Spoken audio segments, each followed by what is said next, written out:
number 4. Oh, come thou, come thou. Huh? Come thou, number 4. Come thou, almighty King.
Are we done? Is that it? That's it. All right. I'm sorry I came in.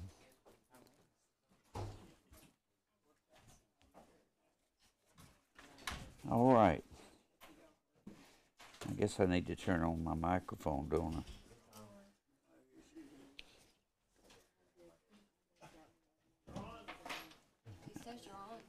Am I on? Well, it's not showing it. I got to get the light on. You're on. Well, and my light wasn't showing. All right. We're going to do the same thing we've been doing. Is that all right? Sure. We better be. We're going to do it. We're going to read to you some emails that we get from around the country and around the world, because we are on the internet 24 hours a day all over the world, and we're on the internet. Well, that is it. That is it, isn't it? And we get these emails and these YouTube comments. And the YouTube comments are the ones that people want to give me a hard time on. But we got an email from Colette in the United Kingdom. That is somewhere in the England or Scotland or somewhere. United Kingdom is everywhere that, when they say UK, that's everywhere that the Queen, they give allegiance to the Queen, Canada and I think Bermuda and Scotland, Ireland, England, and so forth. Dear Pastor Jim, I hope this message finds you very well. I have a query for you. I hope you can help me with it. Roughly speaking, 1 Corinthians 14 says that people pray and speak in an unknown tongue. No, it doesn't say that. The word unknown is not in the text. They stuck that in there. It's unknown to the people. It's unknown to certain people there. Guys, how do I explain this without going into it? 1 Corinthians, you've only got the word glossa in that chapter. You have glossa and dialectos in the 2nd chapter of Acts. Glossa means foreign language. God had to give the apostles an ability to reach the people with the foreign languages. And in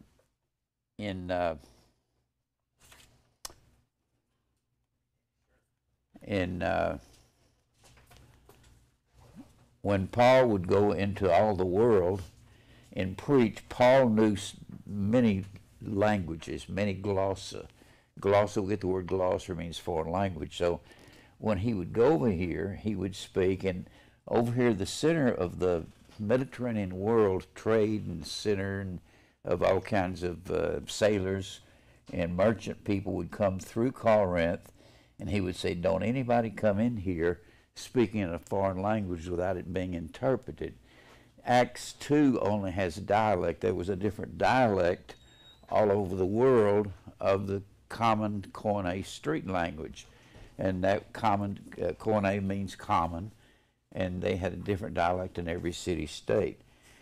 I've got that on the internet. You need to watch that. 1 Corinthians 14 says that people know you got that wrong. That in the spirit a man prays the mysteries.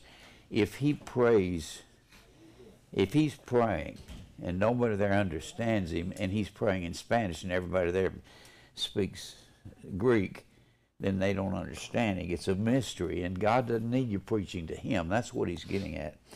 I fully agree that the Pentecostal tongues phenomenon, as you explained, that it was men speaking other dialects, not in 1 Corinthians 14, only gloss in 1 Corinthians 14. After the Jews had returned from their slavery to Israel, speaking real languages, 1 Corinthians 14 appears to be dealing with a mysterious language to God himself. No, Paul is saying do not speak in tongues because you're only talking to God if you do, and he doesn't need you talking to him. That's what he's saying.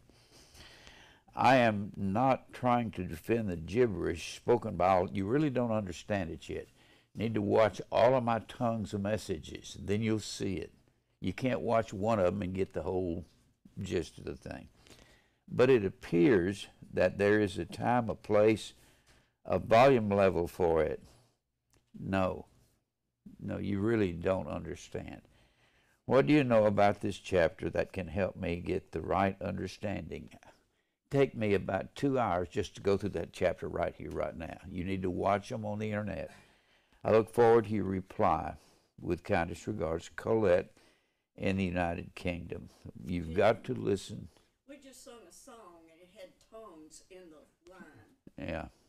That's the way they spoke over there. Well, in 1600s, when they translated the King James Bible, they would say, forsooth, what tongue dost thou speak, young knave? A knave was a young man, and a tongue was a language. You have to understand that. Then I got an email from Adam Grant in Pennsylvania. I was searching for sermons on YouTube. I saw the video viewers and clicked. It encourages me. I have the same passion, and yet it bothers me that I am unable to remember the word and things you have read or studied. I've been studying for 62, going on 63 years. That's why you can't remember it. Yet it is great to hear your passion, rightly dividing the truth from all else by his word. My frustration with American Christianity is frustrating. That's because it's not Christianity. Everything they're teaching in these churches is false. Accept Christ is false. Pray the sinner's prayer is false. You will accept the things of God after you're born again, but not to be born again. If you come to a brother or sister and make them aware, it is don't judge me. Yes, you are to judge righteous judgment, but that's God's judgment. I have heard many sermons from many outward bold and appearance of strong pastors. They will preach the word, but when it came to applying it, when you question things based on the word, I get the God is sovereign. It seems leading becomes not of God, but what leaders feel like doing or has deemed important or not. That's right. They'll talk you out of it. So it has been an adventure. I am 41, walked away from what I wanted as a profession, college basketball, to follow him, and God called me out of a life of drugs 3 years before the preceding. I am now serving in Pennsylvania. I really appreciate your teaching. It seems you do all that is capable not to make it about you. Well, thank you. I've had people say, all you do is talk about you. And hope you continue to do so every day. Please pray, my brother, that the Lord, who has done enough, would allow me to retain his word for the edification of the body of Christ. Maybe some day our paths will cross. Grace and peace, Adam Grant in Pennsylvania. Well, thank you, Adam. We love you, brother. And then Blake Bailey writes from Marietta, Georgia. Hello, family. Hope all are having a good week. Thank you for the DVDs and continuing to teach the truth. Just wanted to check and say hello and love you guys. Blake Bailey in Marietta, Georgia. Thank you, Blake. We appreciate it. Then Jean Lavier writes from Houston. She's been with us 15, 18 years, I guess. She writes, true baptism is Jesus sprinkling our hearts with his own blood.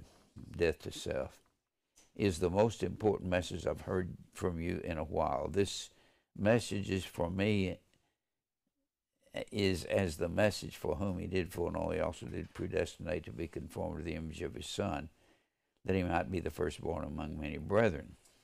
Was to you when simply recited to you by a young man who then walked away, leaving you with it to do as you might. He didn't comment on one way or the other. He let the word have its effect, and what a powerful effect it had. What might have been had he been either ignorant, overbearing, condescending, or hateful, mean, and self-righteous in his approach. Agape, Jean Lavier in Houston. That's exactly what happened to me. A guy walked up and quoted, I was about 21, he quoted Romans 8:29. I'd never heard in my life. For whom he did foreknow, he also did predestinate, and so forth. And I just about fell down. I'd never heard it before.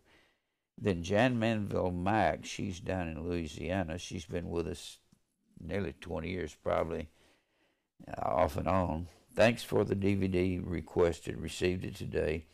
The reply I received on the last email was a great blessing. Caught apostles. I was really going through a hard time at work. Thank God for the Grace and Truth Ministries, Tom, Dave, Mary, and of course Pastor Jim, fighting the good fight of faith, and thankful for the new setup with the YouTube. Never miss a service and am able to share with others. Praise God, and just wanted to let you know what Giselle Larkins and myself here in New Orleans are going through. We have learned to say, go ahead and put the nails in my hands. It's my cross to bear. Didn't expect the way it happened, but we recognize what it was and why. We read our Bibles every chance and discuss the lessons we have watched together. The workers here are more charismatic and Catholic. It is really hard, but to God be the glory. Your Mathetes, your learner, your disciple, a sheep of your fold, Jan Manville Mike. Thank you, Jan. We love you. And then from Ricky Jenkins, we get a short letter over in Oklahoma City. Charis and Agapatos, under shepherd, family, friends, shalom, thanks. Just sent tithe and offering. Thanks so much for the honor of supporting the work of the Most Holy High Yah. Yah is short for Jehovah. Shalom, Shabbat, Agapatos. That's a form of agape. It's beloved. Agapatos. Ricky Jenkins in Oklahoma City. We love you, Rick. Keep writing. And then Daniel and Becky Thigpen in Louisiana write, we are in a process of moving and wanted to temporarily stop mailing of DVDs. I'll let you all know our new address is ASAP. We appreciate y'all's kindness, and we will continue to watch online for the time being. We've hit troubled waters, it seems, but know this, that God's will, he is doing everything. Thank you, Daniel and Becky Thigpen in Louisiana. I've got a bunch of YouTube comments. I'll read a couple of them, then I'll read the rest of them tonight. Richard Shepler, he's going to get into some stuff here. Commented on 1,000 years, 70 weeks of Daniel, 70th week, 2 witnesses put to death. Have not heard your explanation as to why the 70 weeks was declared in 3 pieces. Well, you hadn't listened to everything I've done either. 7 and 62 are lumped together because of the length of time for the decree. That I understand, but why is the 69 divided into 7 and 62? Well, 7 times 7 would be 49. Some say that it took 49 years to finish making up the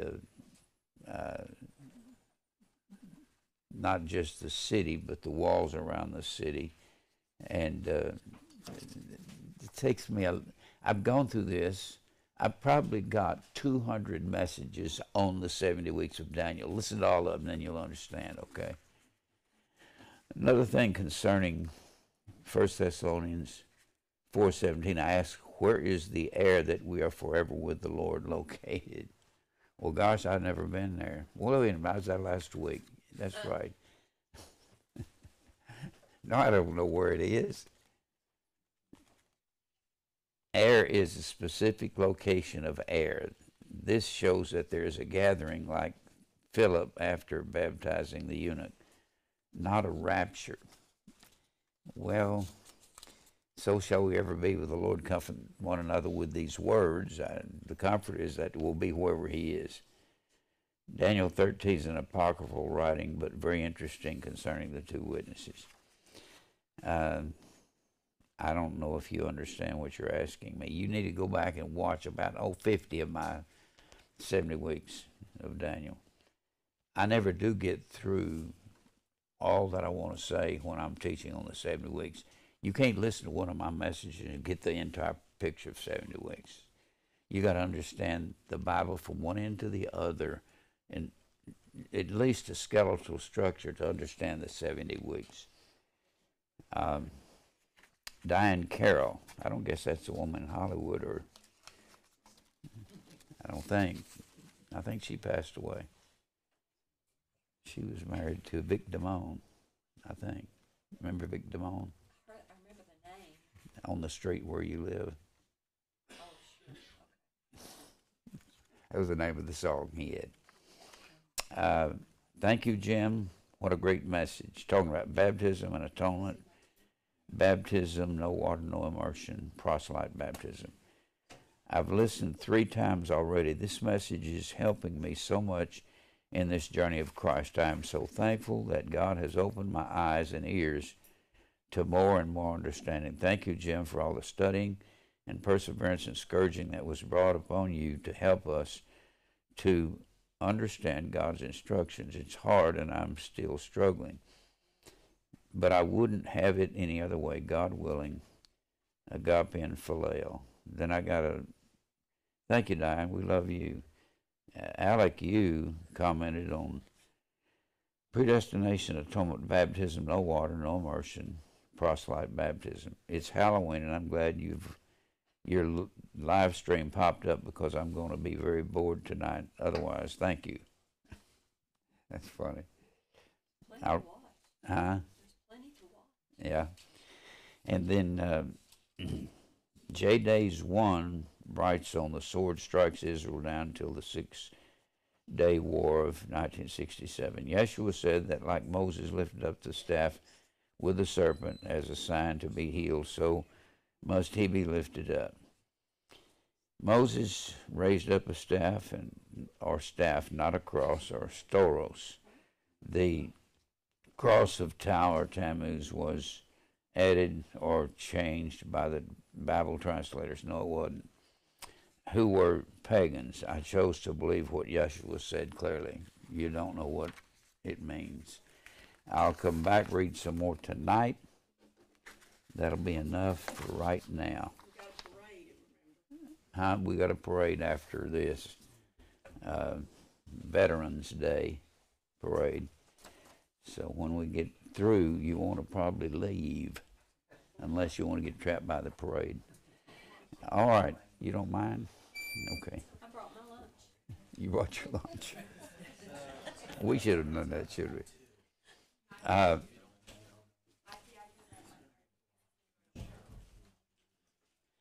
We for our announcements, we're on TV Monday, Wednesday, and Friday. People keep calling me and asking me, "Where'd you go on TV? Why aren't you on TV anymore?" Every night. Well, we didn't get enough support to pay the TV bill. It was about $4,500 a month just for Nashville.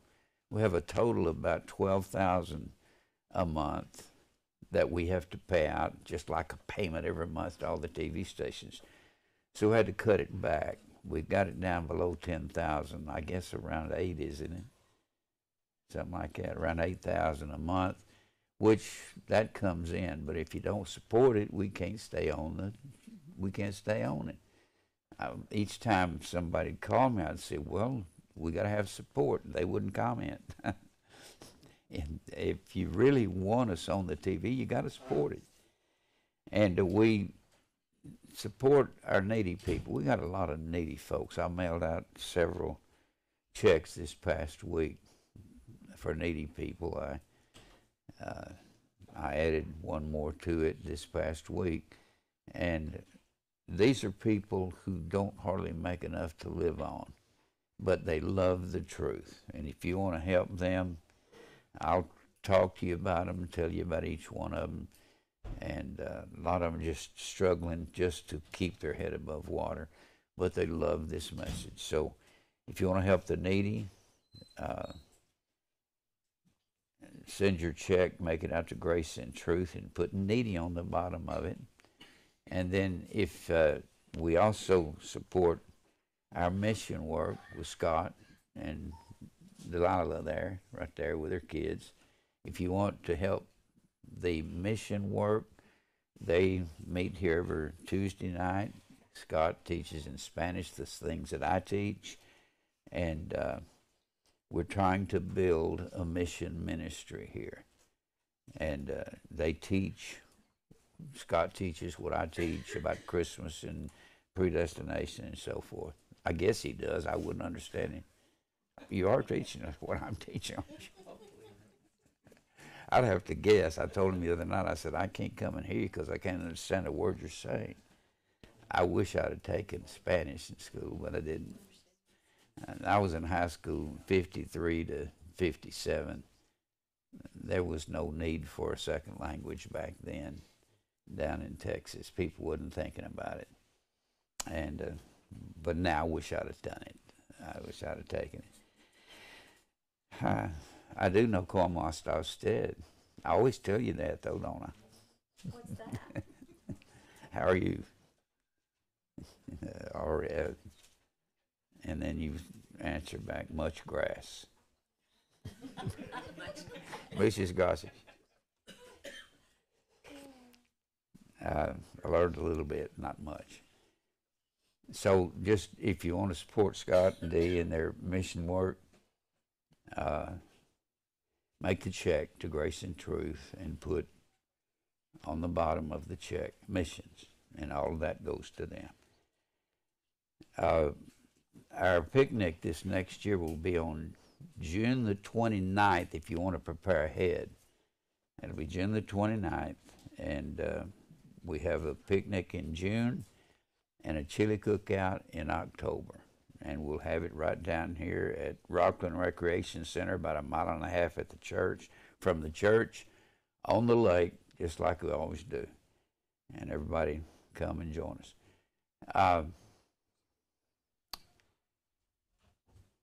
Is everybody okay? I don't see anybody that hadn't been here before. All right. Well, let's go to the Lord in prayer. And Scott, why don't you pray for us? This day, we thank you for all the blessings you've given us. We're worthy for all these things. Good to us, Lord. We pray, Lord, that you bless Pastor Jim, Lord, with a message that will be edifying to all the people here. We pray for those that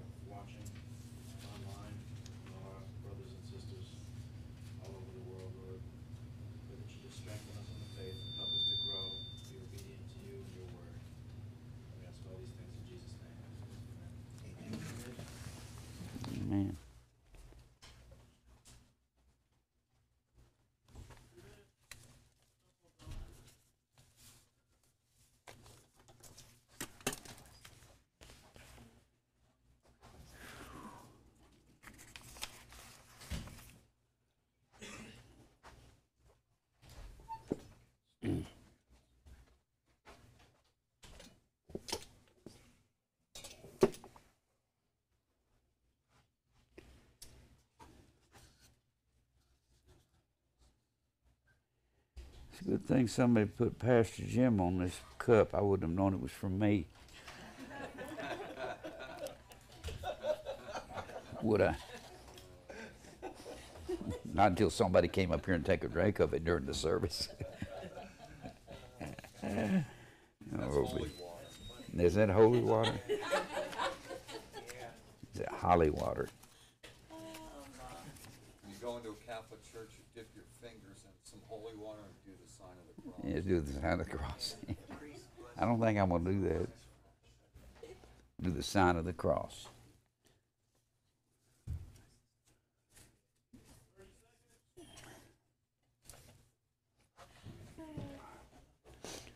I'm feeling amazingly better. I wasn't here Wednesday night. I was really sick Wednesday, Thursday, half of Saturday.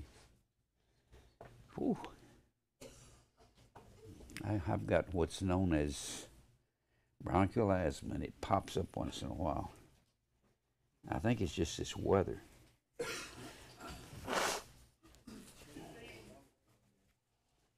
Jim, it's known as the galloping pneumonia and the boogie-woogie flu. Yes, that's right. Boogie woogie flu. Or whatever. Flu.